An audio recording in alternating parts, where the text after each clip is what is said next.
Bom dia, boa tarde, boa noite para você que está me vendo. Eu sou o professor Hudson Monteiro de Biologia e estamos aqui com mais uma aula.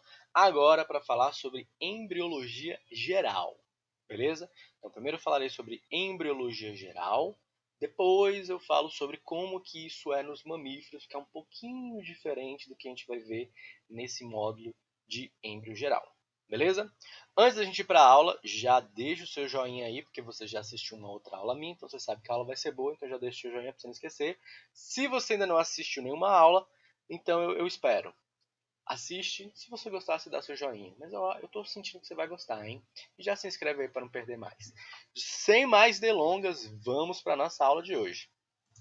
Bom, começando com a visão mais conceitual. O que é a embriologia? Embriologia, ela estuda a formação embrionária dos seres, ou seja, desde a fecundação até o nascimento. Há autores que ainda vão mais longe, fala que embriogênese é todo o processo que começa lá na fecundação e vai até o final da sua vida, né? Então, basicamente, é o estudo do embrião, do desenvolvimento embrionário até o nascimento e até depois também, né? Porque existem alguns seres que nascem, mas continuam, tem metamorfose, enfim. E aqui nessa imagenzinha, a gente tem uma embriologia comparada de vertebrados, né? Tá em espanhol aqui, deixa eu ver se eu consigo traduzir pra gente. Então aqui, ó, é a fase inicial de alguns embriões, aqui é a fase do meio e aqui é a fase mais pro finalzinho.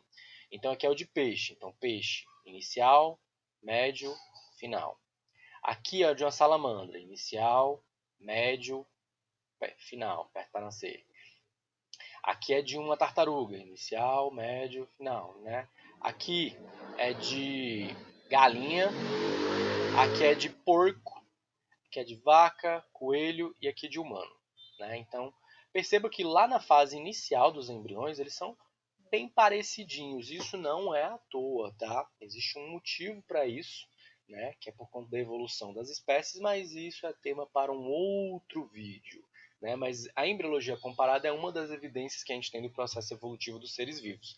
Não faria sentido esses embriões serem parecidos, especialmente porque, beleza, alguns animais aqui até tem rabo, mas o humano aqui, ó, o nosso embrião tem uma cauda, tem uma caudinha aqui que depois ela é absorvida de volta, né? Para que se dá o trabalho de ter um negócio que depois vai tirar? Não faz sentido, a não ser que isso seja um negócio que estava no ancestral.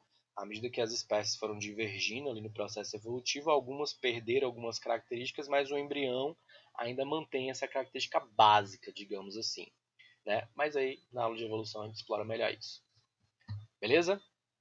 Bom, antes da gente entrar no embrião propriamente dito, a gente tem formas diferentes desse embrião se desenvolver. Ele pode estar se desenvolvendo dentro de um corpo materno, né, que é o nosso caso, por exemplo, de todos os mamíferos. Todos os mamíferos? Será que são todos? A gente tem o desenvolvimento feito num ovo, que é botado para fora, né, tipo galinha. Então, a galinha bota o ovo, ela até pode chocar o ovo, mas o desenvolvimento todo do embrião vai acontecer dentro daquele ovinho. Ou pode ser dentro de um ovo, mas esse ovo fica do lado de dentro ainda, que é o que algumas serpentes fazem. E a gente tem nomes para esses tipos de desenvolvimento. No caso onde eu tenho o desenvolvimento acontecendo direto dentro do corpo da mamãe, grudadinho ali nela, a gente chama isso de vivíparo, né? Mamíferos, de modo geral, fazem isso, né? Você tem algumas espécies de tubarão que também fazem isso, algumas espécies de serpente que também fazem isso, vivíparos, dentro do corpo da mamãe, grudadinho ali, sem ter um ovo. Beleza? Aí nós temos os ovíparos, aqueles que botam um ovo e é dentro deste ovo, externo ao corpo da mamãe, é que vai desenvolver este embrião. E eu tenho os ovovivíparos, eles têm um ovo, mas esse ovo fica internalizado, que também é o caso de algumas serpentes. Né? Alguns tubarões também são assim. Tubarão tem os três tipos, na verdade. Tem tubarão que vai botar ovo externo, tubarão que vai ficar com ovo lá dentro e tubarão que é vivíparo também. Né? Então, como que esse desenvolvimento acontece? A gente dá esses nomes aí. Vivíparo, ovíparo, ovovivíparo. Beleza? Bom, agora sim. Então a gente vai começar literalmente pelo começo. O começo é pela fecundação, o encontro dos gametas. normalmente vindo de indivíduos diferentes, mas existem alguns casos que você pode ter uma autofecundação. Planta faz isso o tempo inteiro, tá? Quando eu tenho dois gametas se juntando, eles vão formar, né? Então, o gameta ele só tem metade da informação genética. Por isso que precisa ter a junção de dois gametas para formar uma coisa viável, né? Na maioria dos casos, existem algumas exceções, mas para humanos é assim, por exemplo. Então, vai ter, seguindo o exemplo de humanos, né? O espermatozoide, que é o gameta masculino, o ovócito secundário, que é o gameta feminino, eles vão se juntar quando acontecer a fecundação, tem ali um zigoto. Né? Em humanos, isso vai acontecer lá normalmente na tuba uterina. Cerca de 15 horas depois dessa fecundação é que eu vou ter finalmente a primeira divisão celular. Então, 15 horas depois, esse embriãozinho já está se dividindo, né? Já está formando mais células, aumentando a quantidade de células. Beleza? É assim que funciona. Então, aqui um gifzinho ilustrando, né? Então, você tem um espermatozoide. Na verdade, hoje a gente entende que o ovócito ele tem mecanismos de escolha de qual espermatozoide vai ser facilitado a entrada. Então, se não tiver nenhum dos espermatozoides que tiver ali, tiver uma afinidade química com o ovócito, vai ser dificultada a entrada, provavelmente nem vai acontecer. Então, a gente entende hoje, né, que o ovócito ele tem uma participação muito mais ativa nesse processo de, inclusive, seleção de espermatozoides para que aconteça essa fecundação. Né? O espermatozoide ele tem essa enzima na pontinha dele que é para tentar cavar buraquinhos ali para ele penetrar essa primeira camada externa e conseguir chegar no ovócito, né? Porque tem essa barreira externa aí, mas existe uma seleção, tá? É isso que é importante a gente ter em mente. E já foi observado em humanos isso também. Uma vez que eu formei o meu zigoto, ele vai começar a fazer diversas divisões celulares para aumentar a quantidade de células. A gente começa com uma célula só. Mas a gente é um organismo multicelular. A gente tem trilhões de células com tecidos diferentes, órgãos diferentes, sistemas diferentes. Mas tudo começa com uma célulazinha que vai se dividindo e aumentando em quantidade, depois vai se especializando e formando os tecidos, e depois os órgãos e os sistemas. Né? Então aqui tem uma comparação dos tipos de desenvolvimento em alguns grupos de seres vivos. Então aqui no anfioxo, ou anfioxo, eu nunca sei como é que fala esse bicho, ele é tipo um peixe, mas não é um peixe, né? Porque ele não tem vértebra, ele não é um peixe ósseo, nem um peixe cartilaginoso. Na verdade, ele é de um outro... Mas ele é um cordado, né? Assim como nós, é do nosso mesmo filo que a gente. Aqui nos mamíferos, de modo geral, aqui nos anfíbios, aqui em répteis e aves, e aqui só para a gente ver como que é diferente nos artrópodes, né, nos invertebrados, na linhagem de insetos. Mas eu começo com uma célulazinha só, que vai sofrendo múltiplas divisões celulares, aumenta a quantidade de células, até eu chegar nesse estágio aqui de uma mórula. A mórula é básica, é tipo, o nome vem de amora mesmo. É porque você tem várias célulazinhas indiferenciadas, é o que a gente chama de células tronco pluripotentes. Né? Elas conseguem se desenvolver em qualquer outra coisa, qualquer outro tipo celular. Porque é elas que vão depois se especializar para formar os seus tecidos e os seus órgãos. Beleza?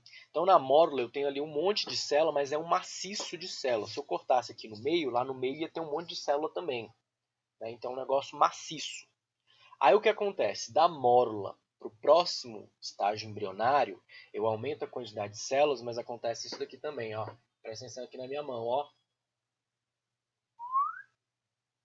Ó, de novo, de novo. O que vai acontecer é essas células aqui do meio vão migrar para a periferia. Então acompanha aqui a minha mão, ó. Formou, ó, uma cavidade no interior. Então agora eu tenho, pela primeira vez na história desse embrião, uma camada de células que está em contato com o meio externo e uma camada de células que está em contato com o meio interno. Então eu tenho agora um meio interno e um meio externo. Eu não tenho mais um maciço celular, eu formei uma cavidade aqui. Quando eu chego nessa fase embrionária, eu chamo isso de uma blástula. Então era um zigoto que passou por diversas divisões celulares até chegar numa mórula, que depois teve essa migração de células e formou uma blástula. Na blástula, eu chamo essa cavidade de blastocele e essas célulazinhas aqui de blastoderme. Beleza? Em mamíferos, a gente tem uma diferença que a gente vai ver só lá na aula de mamíferos, né? Mas só adiantando aqui. Porque nos mamíferos, como eles vão ficar fixados dentro do corpo da mamãe, então eu tenho um arranjo diferente dessas células aí. Ainda é uma blástula, só que aí eu chamo de blastocisto. E ela tem uma diferençazinha nesse arranjo celular também.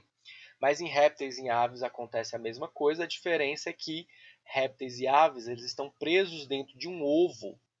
Então o espaço é mais limitado. Então essas divisões não são tão visíveis. Elas estão comprimidas ali numa extremidadezinha onde está acontecendo isso. Aconteceu, mas está num disco, né? Chamado de disco reprodutivo, disco, ai meu Deus, disco germinativo, disco embrionário, né? Então esse blastodisco ali, ó. Mas esse seria o equivalente à fase da blástula, beleza? O anfíoxo é o nosso organismo modelo.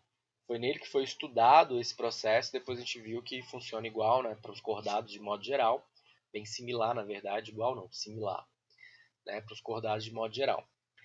E essas divisões, né, o que vai influenciar como que elas vão acontecer é esses nomes aqui que eu vou trabalhar já já. Mas ó, então esse zigoto que a gente tem, né, a gente também um outro nome que a gente pode chamar o zigoto é de célula-ovo. Então se você aparecer essa nomenclatura, não estranhe, célula-ovo está se referindo ao zigoto, beleza? A gente tem diferentes tipos de células-ovo que vai ser em relação à quantidade de uma substância nutritiva que tem, chamada de vitelo. Onde eu tenho 4 categorias aqui, né, nessa imagem.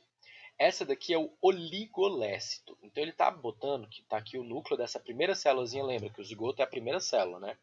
Então é uma célula só. Então está aqui o núcleozinho da minha célula e tem uns pequenos grãos de vitelo aqui de nutrição espalhados por essa célula, mas é pouca coisa. Oligo significa poucos. Em contrapartida, eu tenho embaixo aqui, eu já tenho um megalécito. Olha o tanto de vitelo. O vitelo é tanto que inclusive o núcleo fica deslocado ali para cima. Você tem um disco germinativo, né, que eu tinha comentado, e o núcleo fica deslocado porque você tem muito vitelo.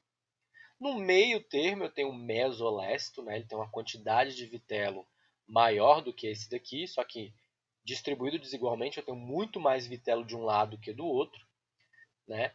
Então ele tem uma distribuição desigual de vitelo, mais concentrado, menos concentrado, também desloca o núcleo, né? Aqui está muito concentrado, aqui está menos, o núcleo deslogado para cá, que tem mais espaço. Nesse daqui tem tanto que o núcleo fica só nesse disquinho aqui, que é onde vai acontecer aquelas divisões celulares. E no centrolécio, que é o que acontece com artrópodes, ele está aqui só mais como a título de comparação, como que nos animais que não são cordados, né, no grupo externo, no caso dos artrópodes, já é um negócio bem diferenciado. O vitelo fica ali ao redor do núcleo, né? Isso daqui, a quantidade de vitelo vai influenciar em como que vai ser as divisões que vão acontecer nessa célula para ela aumentar em quantidade. E como que vai ser o plano físico mesmo de divisão dessas células. Beleza? Então esse termo clivagem é quando o zigoto começa a sofrer essas divisões mitóticas para aumentar a quantidade de células. E quando eu chego ali na fase de blástula, é quando eu tenho aquela cavidade. Então, ó, o zigoto vai aumentando a quantidade de célula, porque ele vai se dividindo, até eu chegar numa mórula. Depois da mórula, ele faz aquele processo, né, que eu tinha explicado, as células vão migrando para fora, então forma essa cavidade, e aí eu tenho minha blástula, beleza? Cada célulazinha nova que é feita aqui, a gente chama de blastômero, ok? Essas divisões vão aumentando. Vamos lembrar também de que essa célula aqui é uma célula bem grande, porque o ovócito, né, que quem recebeu ali o núcleo do espermatozoide, é uma célula bem grande. Então, quando ela vai fazendo essas divisões celulares, ela não aumenta inicialmente, ela não aumenta em tamanho, ela vai aumentando em quantidade, então vai dividindo, formando células menorzinhas mesmo. Só depois é que vai ter um crescimento no volume celular. Tá? Então aqui mostrando como que é esse esquema em alguns grupos. Tá? Aqui um anfioxo, né? Um anfioxo, nosso modelo, anfíbio e ave. A ave está aqui para a gente ver como que no ovo com casca o negócio é diferenciado. Então, ó, a primeira fasezinha, mórula, né? Depois do zigoto, mórula, um monte de célulazinha. Olha como que no anfíbio já está uma célula de tamanhos diferentes. Olha como é que fica isso aqui lá nas aves. Por conta disso daqui, ó. No anfioxo, né, aquele oligolécito, olha o que acontece. Célulazinhas de tamanhos iguais, tudo certinho. No anfíbio, ele está aqui, ó, mesolécito. Então, olha como é que acontece a divisão dele. diferentes, ó, células aqui e células aqui. Na ave, como ela está aqui no megalécito, né, fica comprimido só nesse disquinho, então ela só aqui à medida que vai consumindo o vitelo. À medida que isso evolui para uma blástula, né, continua o desenvolvimento, então eu tenho aqui uma cavidade. No anfíbio já tem uma cavidade mais reduzida. Lá nas aves tem essa cavidade, mas ela ainda está comprimida ali, porque você tem muito vitelo. Beleza? Então, zigoto, mórula, blástula. Vamos seguir. Então, essa clivagem ela vai acontecer de acordo com a quantidade de vitelo que vai determinar como que isso vai acontecer. Então eu tenho uma holoblástica igual, é quando eu basicamente estou seguindo um plano de uma isomeria ali, geométrica, bonitinha, que faz a divisão certinha. Seria aquele caso do ovo que tem pouco vitelo, o oligolécito. Uma holoblástica desigual é naquela onde o mesolécito, que eu tenho uma quantidade de vitelo mais concentrada embaixo do que em cima, por exemplo, então vou ter células maiores embaixo e células menores em cima. Meroblástica discoidal é o que vai acontecer lá nas aves, né? Porque eles estão aqui nesse disco germinativo, então não tem muito espaço, então a divisão segue um plano, uma isomeria bem diferente, porque está tudo mais comprimido. E aqui só um grupo externo, né? Que seria aquela lá dos artrópodes, né? Que como tem o vitela concentrado ali ao redor do centro, né? Do núcleo, é um pouco diferente. Então ele está aqui só para mostrar como que é diferente num grupo que não é de cordados, né? Bem diferente, ok? Bom, aí eu tenho minhas múltiplas divisões celulares, então, ó, na holoblástica, células blastômeras de tamanhos equivalentes, por isso que ela é holoblástica igual, né, no caso do ovo oligolécito. Aqui uma segmentação holoblástica desigual, né, então eu tenho uns blastômeros maiores e outros menores, então eu chamo o menor de micrômero e o maior de macrômero, né, que é o que acontece lá no anfíbio, que vai ter naquele tipo de zigoto que é mesolécito, mais concentrado de um lado que do outro. Aqui a discoidal, né, que acontece lá nas aves, né, e nos répteis e nos animais que têm com casca. E aqui só representando como que é lá a dos artrópodes. Beleza? Então isso é influenciado também pela quantidade de vitelo lá no meu zigoto inicial. É que vai influenciar em como que vai ser esse tipo de divisão. Ok? Então, a partir do meu zigoto, chegamos aqui na minha blástula. Né? Então ela tem essa cavidade interna e essas célulazinhas aqui. A cavidade interna a gente chama de blastocela ou blastocele e essa camada de células aqui a gente chama de blastoderme. Ok? Da partir daí, eu começo finalmente a ter umas diferenciações significativas agora no meu embrião. Então, da blástula, o próximo estágio embrionário é chamado de gástrula. Gastro vem de digestório, de sistema digestório, tem a ver com isso. Porque na gástrula o que vai acontecer é o seguinte, acompanha aqui minha mão, ó. Tá aqui a minha blástula, né? Ela vai ter uma região dela que vai invaginar, ou seja, se dobrar para dentro. E aí ela vai formar agora, ó, uma divisão entre, eu tenho célulazinhas que estão aqui, né? Então você tem, ó, acompanha a imagem aqui. Então teve essa invaginação. Então agora eu tenho células que estão aqui internamente em contato com essa nova cavidade que foi formada, que a gente chama de arquíntero, e essas células que estão aqui externamente, que a gente vai chamar de ectoderme. Beleza? Então eu formei camada de células mais internas e uma camada de célula mais externa. No final da gástrula, essa divisão vai ser completa até o outro lado. Então, no final da gastrulação, eu vou ter um buraco aqui e um buraco do outro lado. Beleza? Se eu tiver uma gastrulação completa. Existem seres, né, alguns grupos de animais que param aí. Né? Por exemplo, quem está estudando reino animal vai lembrar, lá no filo dos quinidários, por exemplo, a gente tem só aqui. Inclusive, ele só tem dois tecidos, que é esse de dentro e o de fora. Eles não têm o terceiro tecido, que é o que fica no meio. E eles não têm sistema digestório completo. A gastrulação não completa e vai para o outro lado. Só faz uma cavidade mesmo. Então tem essa abertura aqui, que no final vai ser a boca barra ânus lá das minhas águas vivas, corais, pólipos, hidras e etc. Beleza? Então, dependendo do organismo, essa primeira abertura aqui pode ser o que vai ser uma boca ou que depois vai ser um ânus. E a gente separa, inclusive, os seres com base nisso. A gente chama de deuterostômios aqueles onde essa abertura, lá no, quando começar a ter desenvolvimento de órgão, é o que vai virar o ânus. Então do outro lado vai ter a boca. E eu chamo de protostômios aquele onde essa primeira abertura é o que depois vai virar a boca. Beleza? Então você tem seres que primeiro desenvolve, o primeiro buraquinho que é feito é o que vai ser o ânus, e só depois que forma o da boca, e alguns seres que esse primeiro buraquinho vai ser a boca, e só depois que forma o ânus, e nem é todos que vão ter uma cavidade para saída. Você tem alguns seres, né, a gente chama de digestão incompleta, sistema digestório incompleto, quando ele só tem uma cavidade para entrada e saída. Então, por exemplo, né, os quinidários, que eu dei o exemplo, plateumintos também são assim, né, os vermes achatados. Beleza? Bom, aí na gastrulação eu formo 3 tecidos agora. Então eu tenho um conjunto de células, que é essa que está em contato com essa abertura que está sendo feita, né, que eu vou chamar ela de endoderme, né, endo de interno, de dentro. Essa camada de células mais externa, né, que está em contato com o lado de fora, que eu chamo de ectoderme. E quem está ali pelo meio, inclusive envolvendo aquela cavidade que tinha ainda na blástula, né, lembra da blastocele? Ela ainda está presa aqui, ó. Ela agora recebeu um novo nome que é chamado de celoma, que ele está aqui entre esse tecido do meio, que é chamado de mesoderme. Então eu formei os 3 folhetos embrionários, os 3 tecidos embrionários. Então, né, o que essa tirinha está mostrando aqui, ó, conselho de uma célula-tronco. Quando crescer, você vai ser o que você quiser. Isso é verdade somente até a mórula. Até aqui é verdade, porque a partir da blástula já começa a ter diferenciação, né, de tecidos. Então ela deixa de ser uma célula pluripotente que consegue se transformar em qualquer outra coisa. Porque eu tenho alguns órgãos do meu corpo que vêm da ectoderme, eu tenho outros que só vêm da mesoderme, outros que só vêm da endoderme. Então aqui eu já tenho uma diferenciação.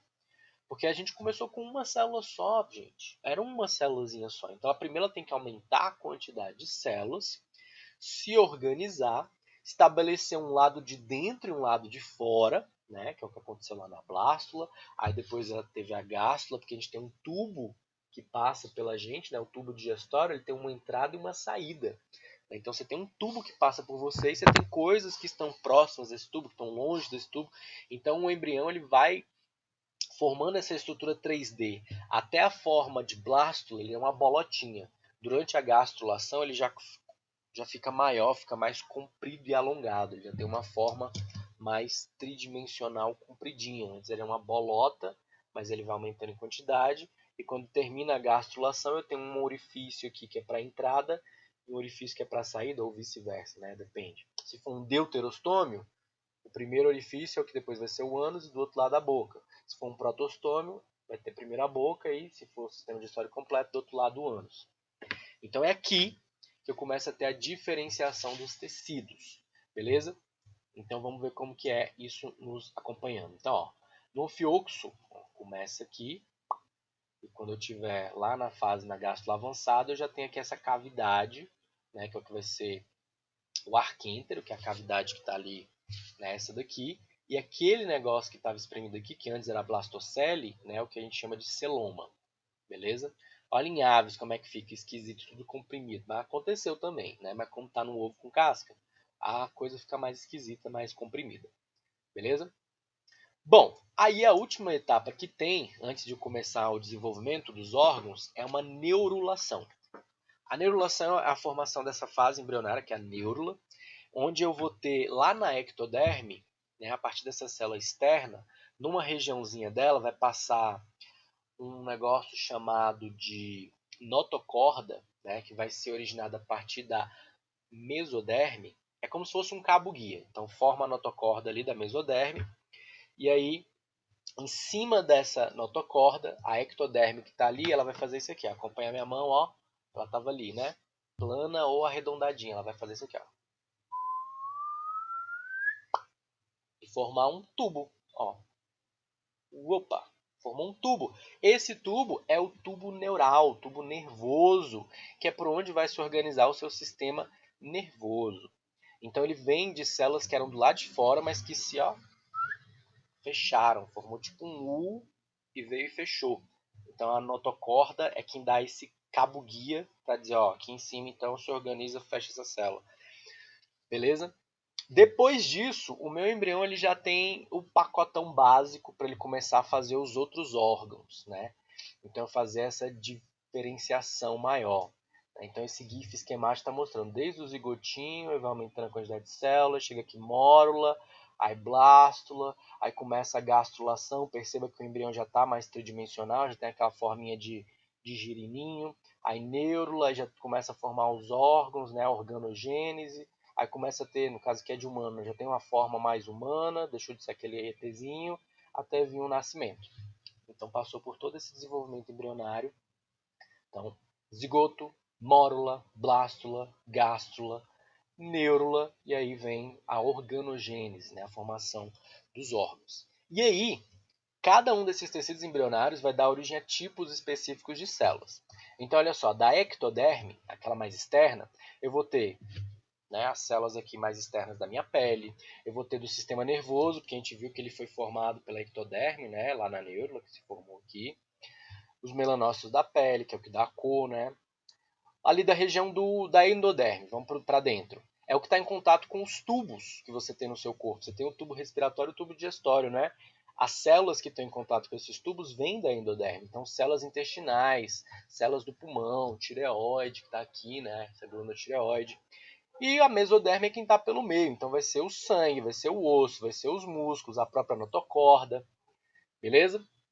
Então, é assim que a gente organiza. Então, a partir daí que o embrião já ganhou complexidade para poder desenvolver agora os órgãos e os sistemas. Então, começou com uma célula, que virou várias células, aí tinha uma mórula aqui, né? Faltou mórula, aí a blástula, aí gástrula. Quando ele chega nessa fase, ele já começa a diferenciar os tecidos de acordo com esses três aqui, ectoderme, mesoderme e endoderme. Beleza? E aí você tem a formação. Então, olha só, a ectoderme, epiderme da pele, sistema nervoso, endoderme, sistema digestório, mesoderme, o que está pelo meio, né? Então aqui tem uma tabelinha, aqui tem uma imagem, todas elas reforçando esse fato aí pra gente. Então a organogênese é quando você chega lá na fase de neurula, e aí você já tem então a formação dos outros órgãos, já tenho todo o pacotinho básico, eu já tenho o que seria a região da boca, o que seria a região do ânus. Normalmente na região da boca eu vou desenvolver algumas estruturas, próximo do ânus eu vou desenvolver outras, e por aí vai. Então eu tenho já uma organização de onde que vai cada coisa, né? Então começou com uma célula que teve que se organizar, aumentar em quantidade, se organizar, diferenciar, formar um tubo. A partir desse tubo, o que vai ser região de cabeça, o que vai região de cauda. Organizou isso, cabeça, cauda. Então o que vai perto da cauda, o que vai perto da cabeça. Olho é próximo da boca, pata traseira é próxima do ânus. Então começa a organizar isso. Então eu precisei de ter toda essa diferenciação do meu embrião para poder ter os órgãos vindo na posição correta, né? Para chegar na organogênese, finalmente. Beleza? Então passamos por todo esse processo. E o nosso modelinho é um anfioxo, né? Esse peixinho, aliás, não é um peixe, né? Mas enfim, que ele tem a pele meio translúcida, né? Então você consegue acompanhar o desenvolvimento embrionário dele literalmente olhando, porque você consegue ver o que cada célula virou. Então ele é o nosso organismo de modelo de estudo. Fora que ele é um cordado que não perde a notocorda. A gente, por exemplo, não temos mais notocorda. Ela só surge lá na fase embrionária, depois ela vira outra coisa. Vai ajudar a formar a coluna vertebral, por exemplo. Mas nele não, ele mantém. E o sistema nervoso dele também é em tubo. Ele tem gânglios que se espalham. Então foi com base nele, nesse estudo desse animalzinho aí, que a gente conseguiu entender melhor o processo embrionário e ver como que isso funciona, inclusive até em outros animais também. Beleza, pessoas? Bom, então vamos ficamos por aqui. Esse é a nossa aula introdutória, então, de embriologia geral. Prevejo aí pelo menos mais umas duas aulas, uma para falar só sobre anexos embrionários e uma outra para falar sobre a embriologia dos mamíferos.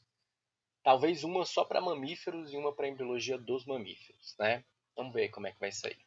Bom, então se você ficou até aqui, imagino que esse conteúdo foi atrativo para você, então deixa o seu joinha para incentivar esse canal a alcançar, manda para outras pessoas que querem, estão estudando embriologia, pô, achei esse vídeo bacana para estudar e revisar embriologia, manda lá para as pessoas e comenta aqui embaixo que eu quero saber o que você está achando das aulas até então. Então vamos ficando por aqui, obrigado e tchau, tchau!